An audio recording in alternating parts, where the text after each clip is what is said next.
لوگوں سے عزتیں تلاش کرتے ہو تو وہ کیا تمہیں عزت دیں گے؟ وہ تو کل اچھا کہتے ہیں، پرسوں برا کہنے لگ جاتے ہیں۔ لوگوں کے سامنے گڈ بک میں آنا چاہو گے تو وہ تو سویرے تمہارے بارے میں کچھ کہیں گے، شام کچھ اور کہیں گے۔ اپنی روحانی زندگی آباد کریں، اپنے مسلح کو وقت دیں، اور دنیا سے چھپ کر اس موبائل کو بند کر کے اور اپنے آپ سے بھی چھپ کے اور تنہا ہو کے چھپا کے سارا کچھ اپنے آنسو اپنے رب کی بارگاہ میں پیش کریں، اس کے حضور حاضری دیں۔ سنو نا ترمذی کی حدیث، اور اسے یاد رکھنا، نبی پاک علیہ السلام نے فرمایا اپنے دکھ لوگوں کے سامنے نہ بیان کرنا، سیٹھوں نوابوں کو نہ بتاتے پھرنا، دنیا داروں کے سامنے جا کے نہ رونا کہ میں تکلیف میں ہوں۔ فرمایا اگر دنیا داروں کو دکھ بتاؤ گے رب تمہیں کبھی غنی نہیں کرے گا۔ اور لوگ ہیں کہ الٹا مذاق اڑائیں گے آپ کی، جس سے بڑی پکی یاری ہے نا، پکی، وہ تب تک پکی ہے جب تک آپ نے 50,000 مانگا نہیں، اور جس وقت آپ نے کہہ دیا کہ میں مجبور ہوں میری مدد کر، تو پھر ختم ہو گئی دوستی۔ لوگوں کی تعلقات آپ کے ساتھ تب تک ہیں جب تک آپ ان سے کوئی ضرورت وابستہ نہیں کرتے۔ کریم محبوب فرمانے لگے بندوں کے سامنے دکھ نہ بیان کرنا، اللہ تجھے کبھی غنی نہیں کرے گا۔ تو اپنے دکھ اپنے رب کو بتا، تو دعائیں مانگ، تو اس کی بارگاہ میں حاضر ہو، تو اس کے حضور عرض کر۔ فرمایا اپنے دکھ اپنے رب کو بتا، وہ جلدی کرے یا دیر سے کرے تجھے ساری دنیا سے بے نیاز کر دے گا، تجھے کسی کا محتاج نہیں رہنے دے گا۔ اپنے مسلح کو، اپنی دعاؤں، ایک بزرگ فرماتے ہیں میں نے دعا مانگنے کا طریقہ اپنی بیوی سے سیکھا، دعا مانگنے کا طریقہ اپنی، سیکھنے والے تو اپنے بچوں سے بھی سیکھ لیتے ہیں، سیکھنے والے تو ہر ایک سے سیکھتے ہیں۔ وہ کہتے ہیں میں نے دعا مانگنے کا سلیقہ اپنی بیوی سے سیکھا ہے۔ حضرت وہ کس طرح؟ فرمانے لگے میری بیوی نے نا مجھے کوئی کام بتایا، کچھ پیسوں کی ضرورت کے لیے کہا، تو میں نے اسے کہا کہ بھئی ابھی میرے پاس نہیں ہے، کچھ دنوں میں آتے ہیں تو میں دے دوں گا۔ عورتوں کی عادت ہوتی ہے وہ بار بار یاد کراتی ہیں، 2-4 دنوں کے بعد پھر اس نے کہا حضرت وہ میں نے کہا تھا کچھ پیسے، میں نے اسے کہا کہ ابھی میرے پاس نہیں ہے، کچھ دنوں میں ملتے ہیں تو میں تمہیں دے دوں گا۔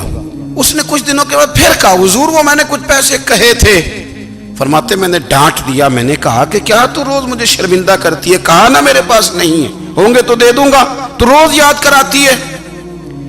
فرماتے ہیں اس نے پہلے تو میری ڈانٹ کو سہا، پھر میرے سخت جملوں نے اس کی آنکھوں میں آنسو پیدا کر دیے، پھر اس نے اپنے آنچل میں اپنے اس دکھ کو سمیٹا، اور پھر اس نے ایک جملہ کہا تو میں رو پڑا، اور مجھے اپنے رب سے مانگنے کا طریقہ آ گیا۔ مجھے کہنے لگی حضرت جی آپ نے ڈانٹ دیا، میں نے سہ لیا، پر آپ ہی میرے شوہر ہیں، بتائیں نا آپ سے نہ کہوں تو میں کس سے جا کے کہوں۔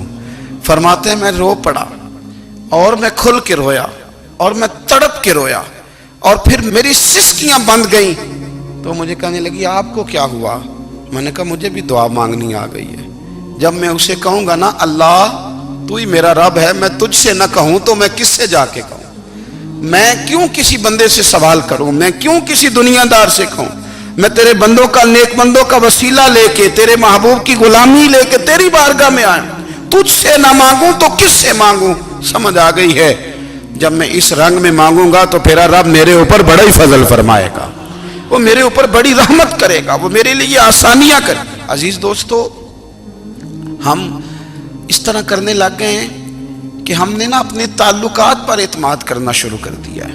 میرے تعلقات بہت ہیں، ہم نے اپنی دولت پر اعتماد کرنا شروع کر دیا ہے، میرے پاس دولت بہت ہے۔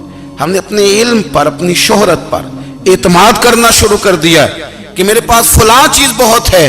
یاد رکھنا جب بے نیاز اپنی صفت بے نیازی دکھاتا ہے تو بڑی بڑی دولتوں والے مجبور نظر آتے ہیں۔ بھائیو جب انسان کا رشتہ اپنے مالک کے ساتھ ہوتا ہے پھر تو غم بھی کچھ نہیں کہتے، پریشانیاں بھی کچھ نہیں کہتی، پھر تو زندگی صبر والی، پھر تو زندگی توکل والی، پھر تو زندگی بھروسے والی، پھر انسان اپنے آپ کو رسوا نہیں کرتا۔ دنیا داروں سے امیدیں اس کی ختم ہو جاتی، امیدیں اللہ رسول سے لگا لیتا ہے، مضبوط ہو جاتا ہے، مضبوط، طاقتور ہو جاتا ہے، خوددار ہو جاتا ہے، باوقار باعزت ہو جاتا ہے. حضرت بہلول دانا رحمت اللہ علیہ بیٹھے تھے تو ہارون رشید حج کر کے آ رہا تھا. تو رستے میں حضرت شیخ سے ملاقات ہو گئی تو السلام علیکم کے بعد کہنے لگا حضور کوئی حکم ہو تو بتائیے گا. تو حضرت بہلول دانا فرمانے لگے تیرا رب کون ہے؟ اس نے کہا اللہ. تو فرمایا میرا کون ہے؟ کہا اللہ. فرمانے لگے تو بڑا ہی بیوقوف ہے، کیا تو یہ سمجھتا ہے کہ رب ہارون رشید کو تو دے گا اور بہلول دانا کو بھول جائے گا؟ تیرا بھی وہی رب ہے، میرا بھی وہی رب ہے. اس نے اگر تجھے دے کے آزمایا ہے تو ہو سکتا ہے مجھے نہ دے کے آزما رہا ہو. جب اس کی حکمت کے تقاضے ہوں گے تو عطا کرے گا اور دے گا. تو جا اپنا کام کر. بھائی اپنی روحانی زندگی، اپنی عبادات، اپنے وظائف، اپنے روزمرہ کے معاملات، اپنی دعائیں، اپنا استغفار.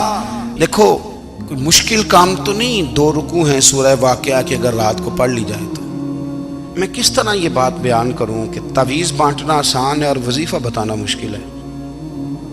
سارا دن تعویذ بانٹیں تو لوگ لینے کو تیار ہیں، اور اگر آپ وظیفہ بتائیں تو کہتے ہیں تو مشکل کام ہے. او خدا کے بندے، اگر آپ کا تعلق قرآن پاک کے ساتھ مضبوط ہو، قرآن پاک کے ساتھ اگر آپ کا رشتہ ہو، لوگ سفارشیں ڈھونڈتے ہیں نا دنیا میں، کوئی تعلق مل جائے تو میرا کام ہو جائے. دنیا میں اتنا مشکل معاملہ ہے، آخرت میں مجھے بتائیے گا کتنا مشکل معاملہ ہوگا.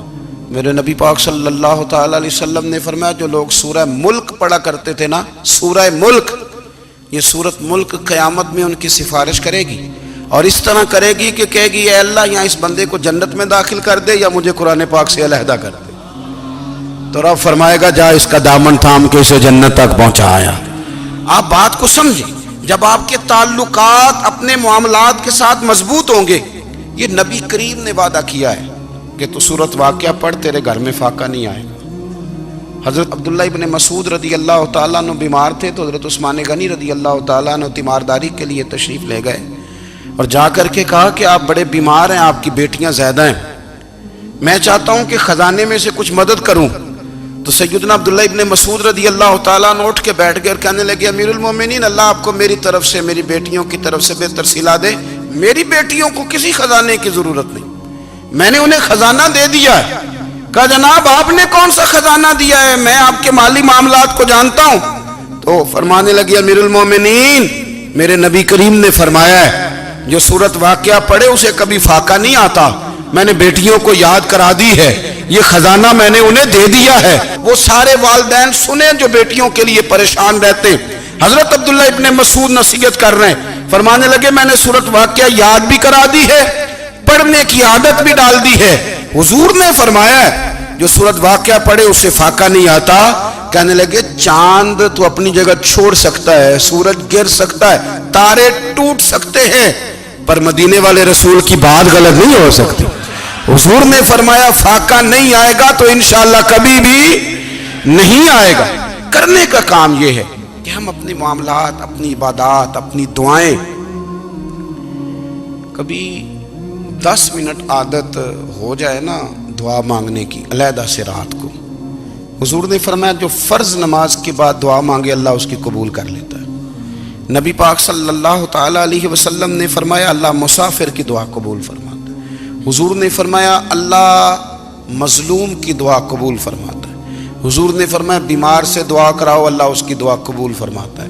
میرے نبی پاک نے فرمایا ماں باپ جب بھی اولاد کے لیے ہاتھ اٹھائیں، ویسے تے بلے شاہ تو آسمانی اڈ دیا ہی پھڑ دیں، جڑا گھر بیٹھا انہوں بڑھیا ہی نہیں. حضور فرمانے لگے ماں باپ جب بھی اولاد کے لیے دعا فرمائیں اللہ ان کی دعا کو قبول کرتا ہے. آپ اپنا تعلق بنائیں دعا کے ساتھ، عبادت کے ساتھ، مصلی کے ساتھ رشتہ بنائیں، استغفار پڑھیں. صلاح الدین ایوبی صلیبی جنگوں میں تھے، رات کو مسجد اقصیٰ میں نماز پڑھی تو پریشان تھے. ایک بزرگ سے ملاقات ہوئی تو وہ کہنے لگے کہ آپ بڑے پریشان ہیں. کہنے لگے حضور پریشان اس لیے ہوں کہ پہلے ہی مسلمان کمزور ہے، اب میں نے سنا ہے دشمن کا ایک بحری بیڑا وہ جنگی سامان سے بھرا ہوا آ رہا ہے، تو اب ان کے پاس اور تلواریں اور نیزے آ جائیں گے، مسلمانوں کے پاس پہلے ہی وسائل کی کمی ہے،